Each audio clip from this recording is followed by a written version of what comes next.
Hey guys, in this video, I'll show you how to install Google Play Store on iPhone. Alright, let's begin. First, you need to change some settings on your device. Start by opening the Settings application. Find the Battery Settings option and click on it. Here, disable Low Power Mode to ensure your device can run smoothly during the installation process. Next, click on the Back option to return to the main settings menu. From there, go to Safari and scroll down to Advanced Settings.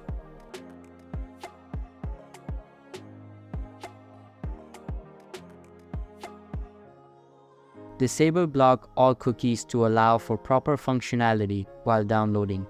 Now, return to your home screen and open Safari. In the search bar, type in appsafe.club. This website will provide you with access to Google Play Store for iPhone.